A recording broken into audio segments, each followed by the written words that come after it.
Hello, universe. Welcome to the microcosm of yourself known as James's Mind. I'm starting this new segment of non video feed, just me rambling podcast. Um, I'm just gonna sort of talk about whatever comes to my mind that I deem as being representative of who I am, what I'm thinking about, and what I'm preoccupied with. Um, and I don't know, hopefully, enough people will find my voice attractive enough and I guess comforting in some way, shape, or form, not annoying, which I seem to really feel is annoying when I listen to myself. I guess everybody does, right? But yeah, I mean, ultimately speaking, I'm just, let's say, I don't know, rambling. But my ramblings, I think, can be pretty interesting. So I think they have enough value for me to put them out there. And, like I said, it might just be enough that someone can enjoy my voice and my thoughts and ideas just to kind of pass the time while they're doing something that's kind of boring, but they want something that they can listen to and sort of melt into the background of what they're listening to at the same time of them doing something that's boring and making them think that they're melting down to begin with. Yeah. So that being said, ultimately speaking, what I'm about, what my mind's sort of always trying to do is think. And I guess that's ultimately speaking what a philosopher does. It's due to the desire to think, which is why philosophy comes from the Greek philos sophos, lover of wisdom. So that's the actual translation for those who don't know that.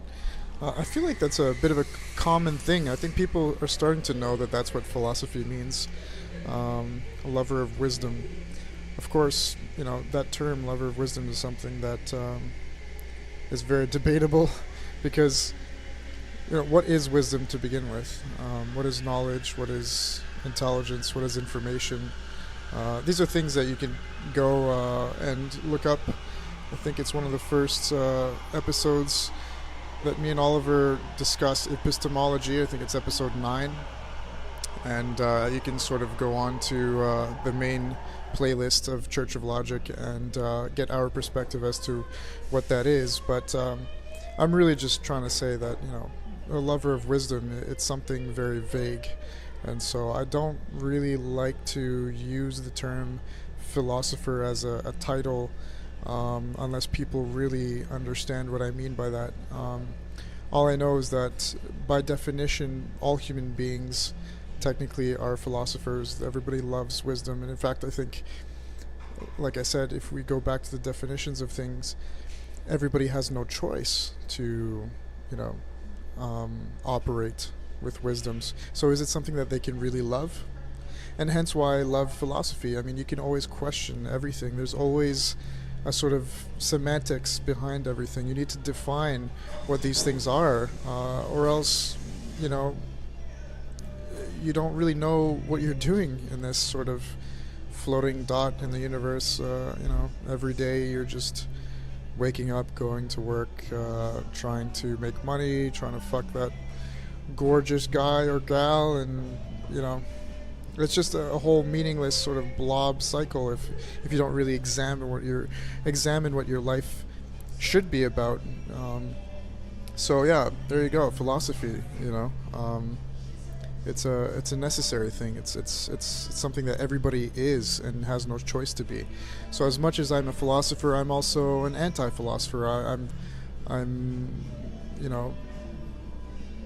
by virtue of what I just explained, I'm a lover of wisdom, but wisdom is something that I have no choice to harness. And so, can I really love it? Do I really love wisdom? Well, I love the fact that the universe works in paradoxical manners,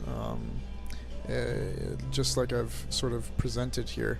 with the word philosophy, and that's ultimately what makes me a philosopher by title. But there's also other things that come into play here, right? I mean, when I think of a philosopher, I think of something a lot, let's say, more different than what most people think of. And I think it's very mainstream to think of the academic philosopher. Now, Socrates is really the best example that I can pull out, like ace in the hole, and say philosophers are not meant to be academics. They're not supposed to be something that's reserved for that person who holds that piece of paper that he framed on his wall in his office in some kind of ancient building we call a university. Socrates was a philosopher of the streets. He is in some circles considered the very first true philosopher because he was the first one to understand that he doesn't know anything. The one thing that he knows is that he knows nothing. And that is ultimately his main message, and that's what he says. All I know for certain is that I know nothing. And so to state that and to explode that notion onto the world, that's truly a real movement of philosophy and of philosophers. You're creating philosophers out of everybody by saying that. So in a manner, he is the true philosopher in the sense that he advocates philosophy and makes it understood that it's something that nobody can separate themselves from.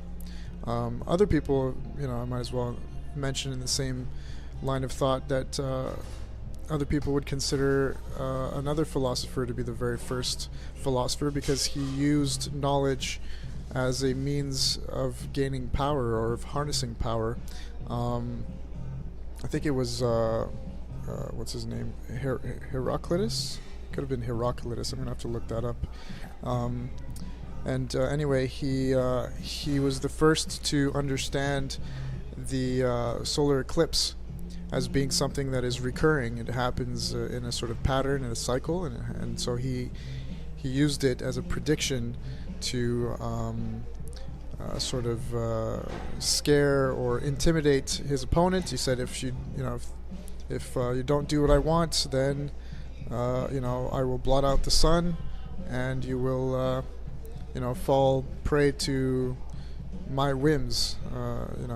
So do what I want. And of course, because he thought about how knowledge can be used to your advantage, and he indeed used the knowledge of the natural world, which obviously an eclipse has to do with the natural world. It's an alignment of the planets.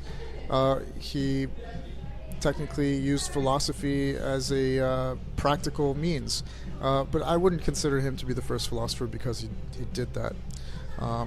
Like I said, I believe Socrates' case is a lot better of a representative as to what philosophy is, because it's not reduced to a practicality. Philosophy, although can bring a lot of, let's say, efficiency to our lives, happiness to our lives, practicality to our lives, all these things, ultimately speaking, philosophy remains something that exists regardless of us harnessing practicality and happiness and efficiency.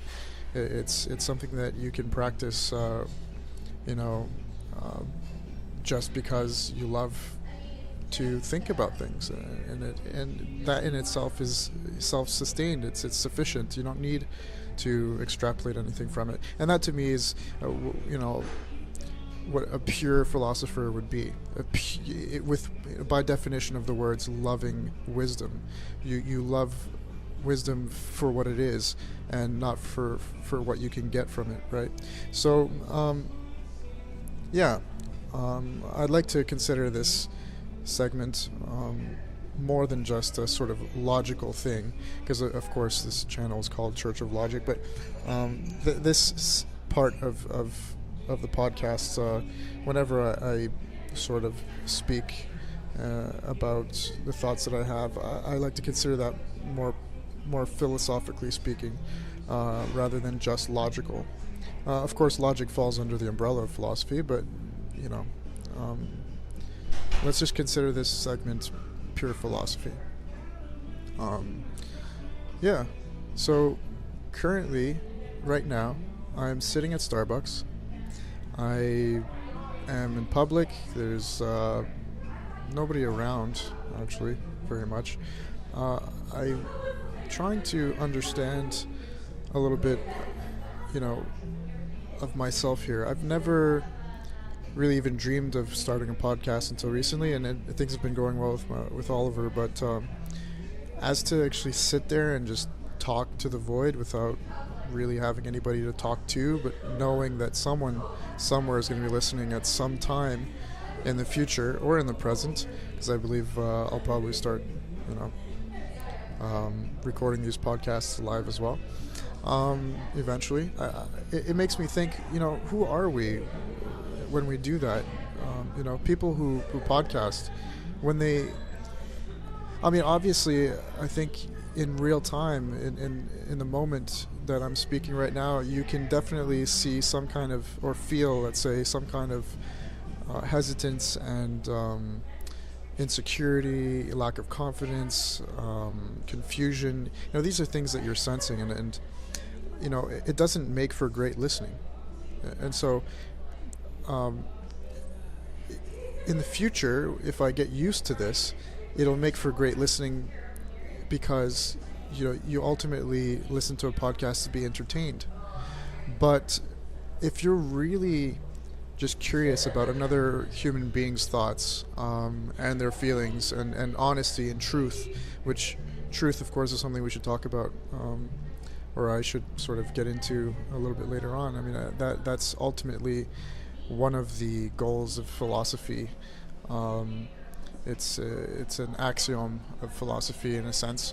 And so, is it possible for you to appreciate everything that you feel is coming out from this podcast at this very moment in time? Can you really appreciate this sort of hesitancy and my, let's say, lack of smooth, you know, consistent thought and fluidity in my speech?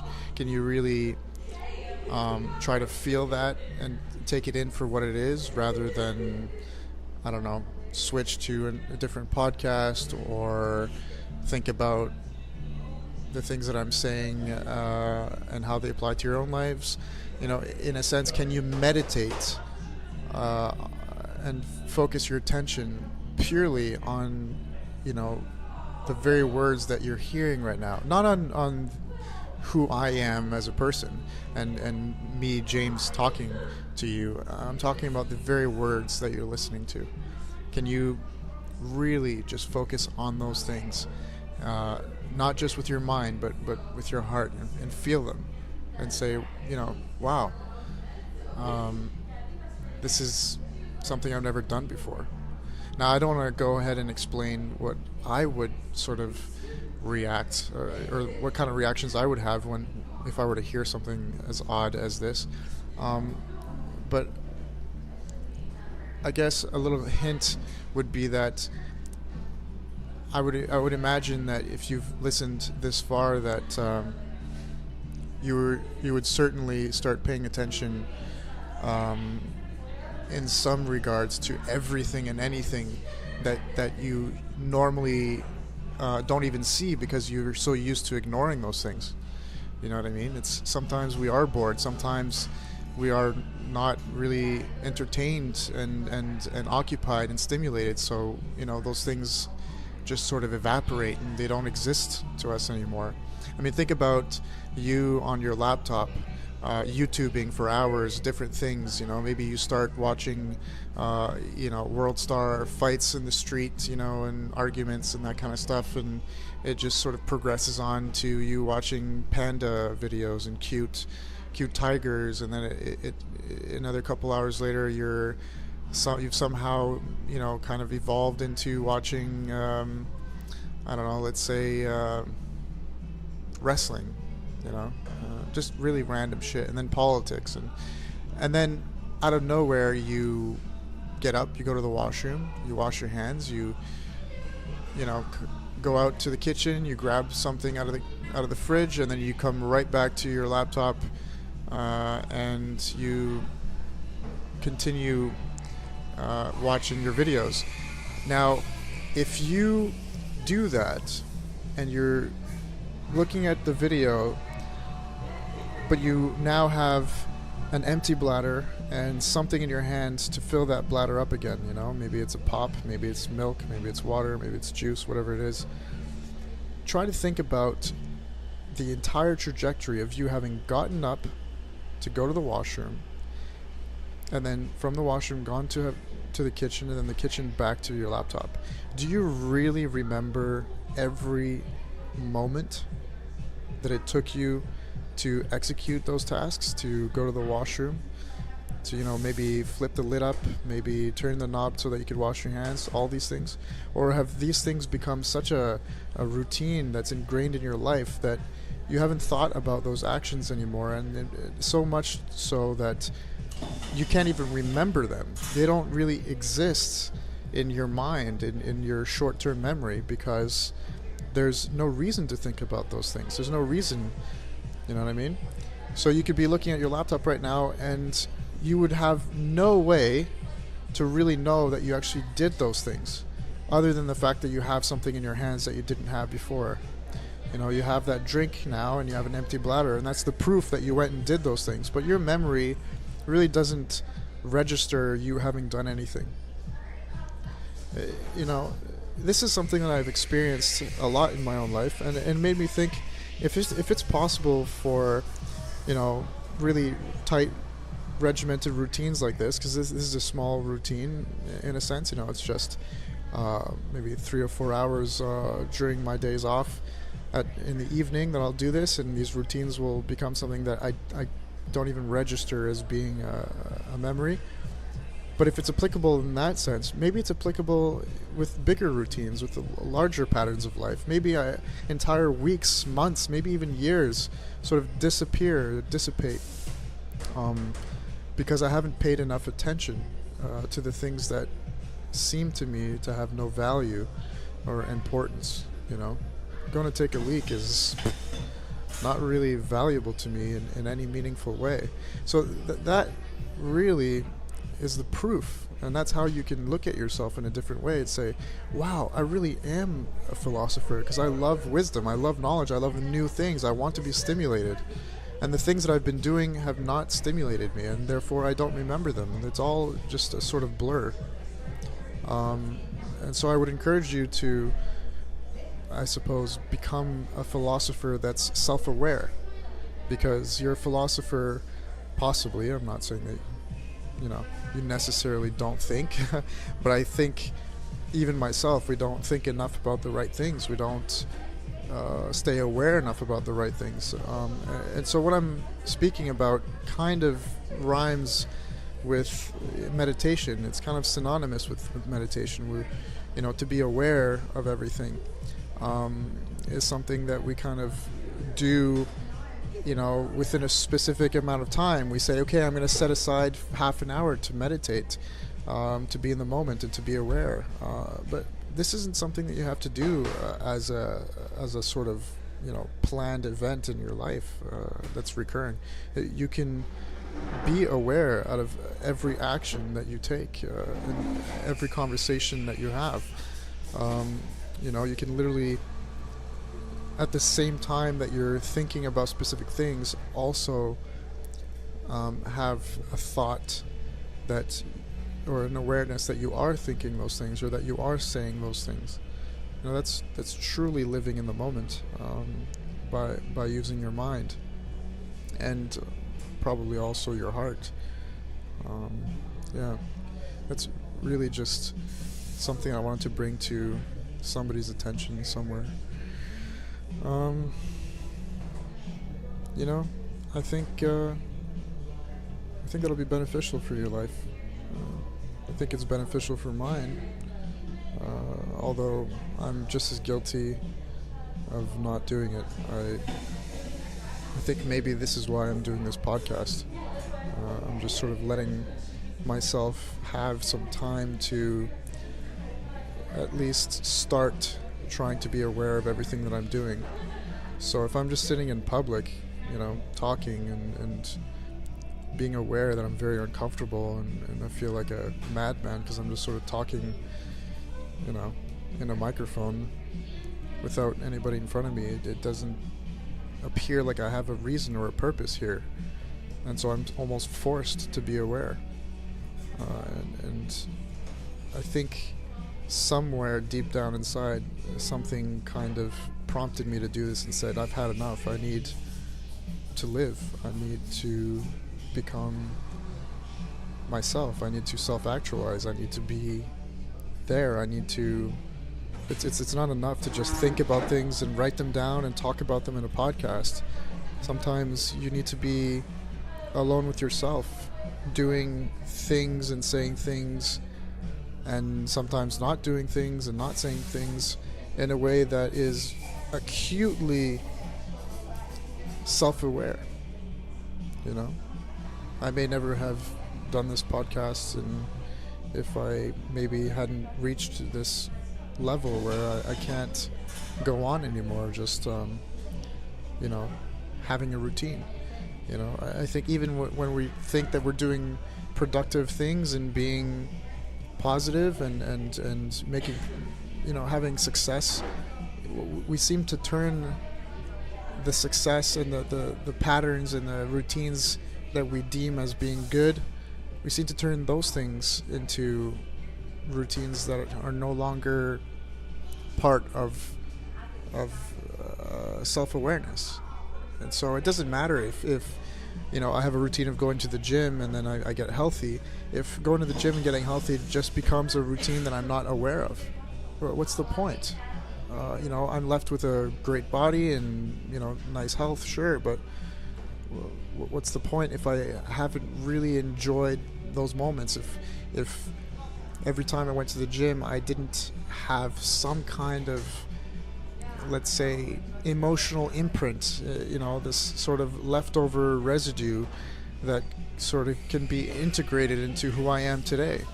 Years later, I could be in Japan right now, sitting in my hotel room, all excited about having a new experience and discovering a new culture.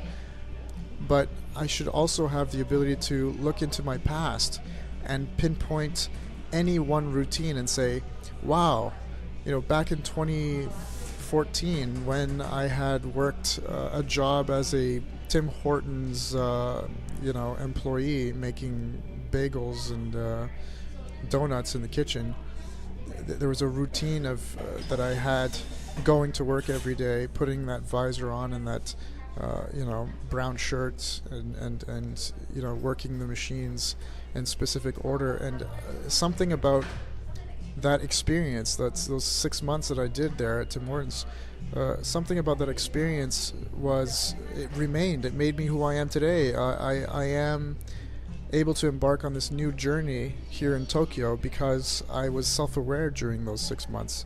I didn't just sort of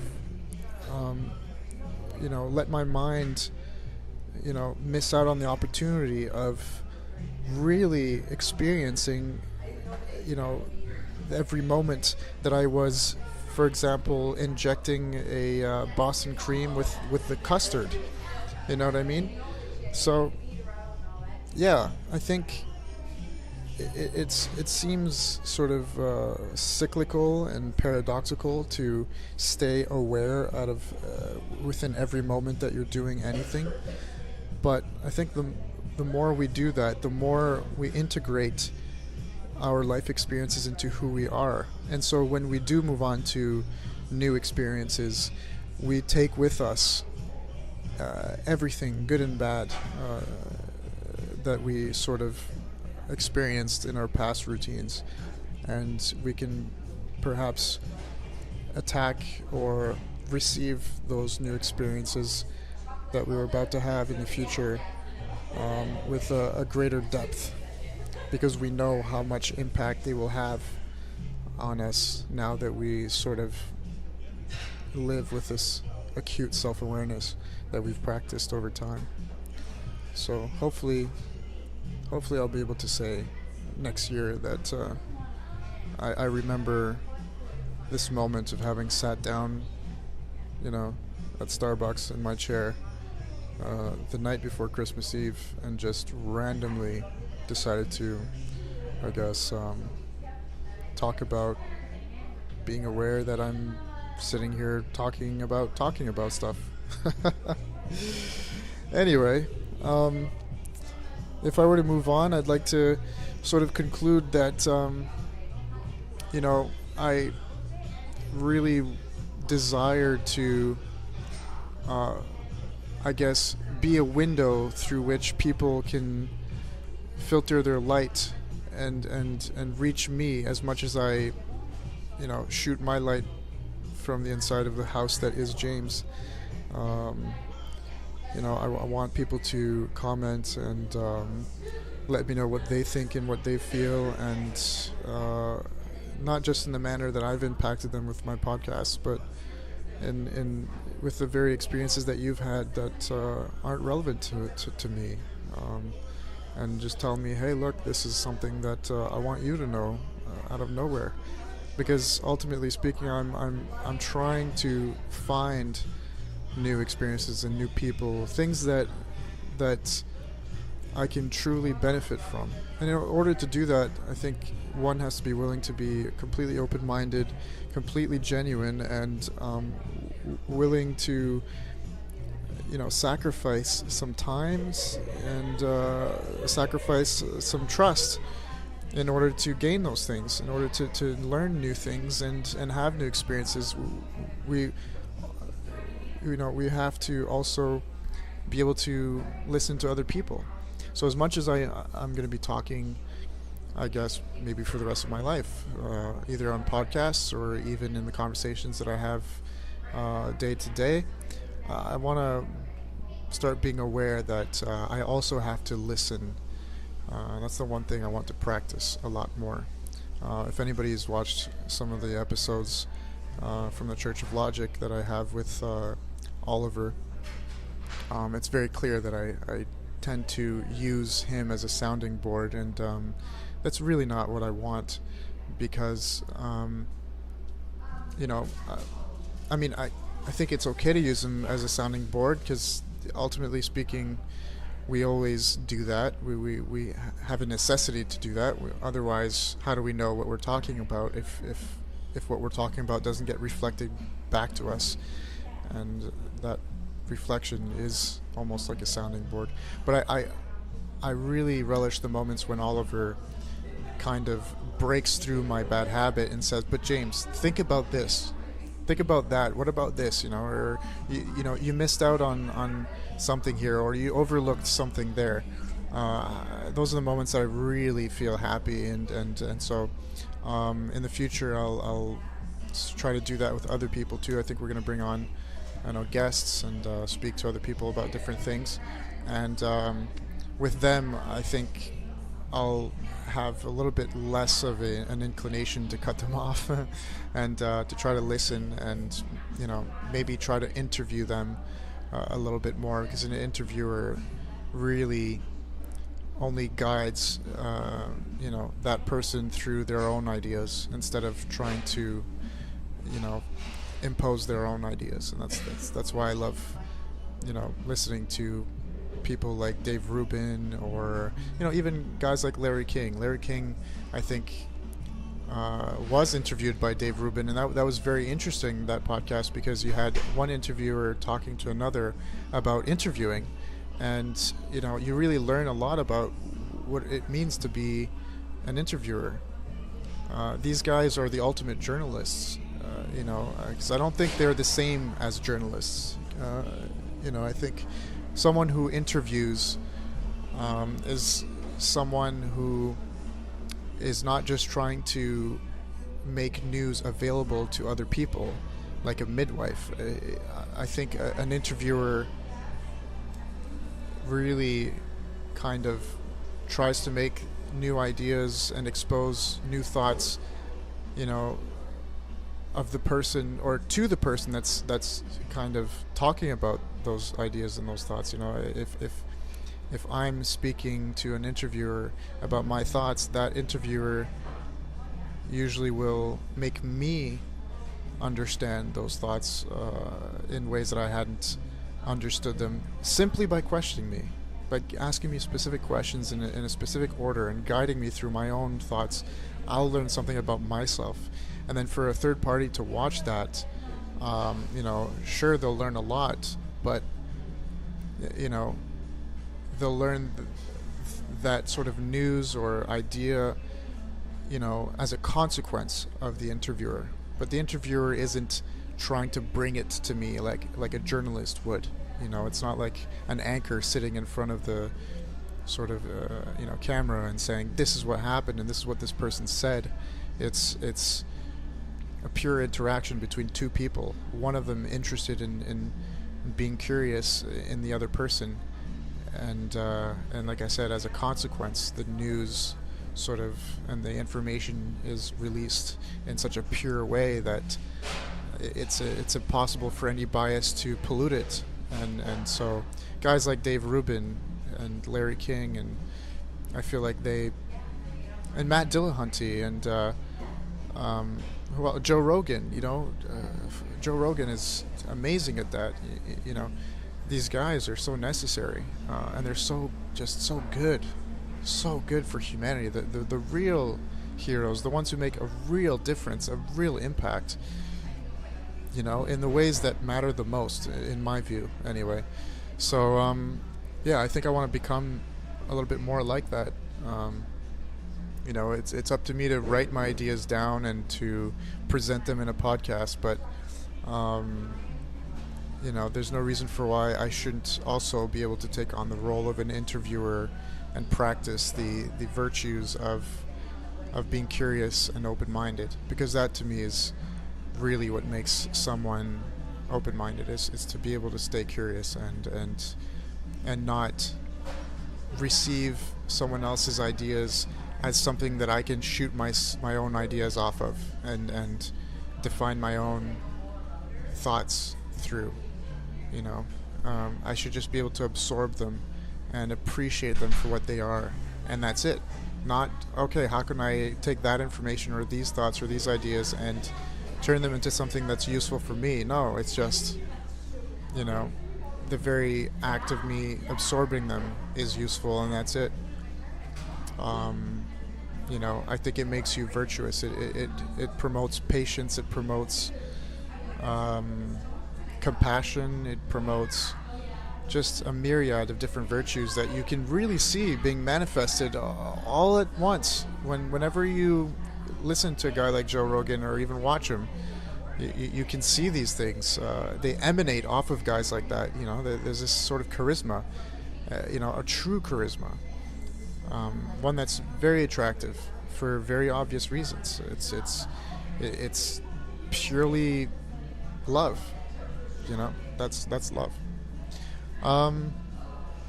So that, having said that, I think the next episode, maybe, I would hope it would be something that someone either kind of gives me like topic, maybe you can just put a comment and say, hey, why don't you talk about this, or why don't you talk about that, or maybe suggest someone that I could speak to, or hey, even if you want to have a conversation with me where I interview you and you say, hey, I think I have something that I would like to share, and that's relevant to what you're talking about, or to what I want to talk about. It doesn't have to be relevant to anything, really. Just if you have a desire to express yourself, why not? This doesn't have to always just be me rambling. So I'd be open to that. All right. Until next time.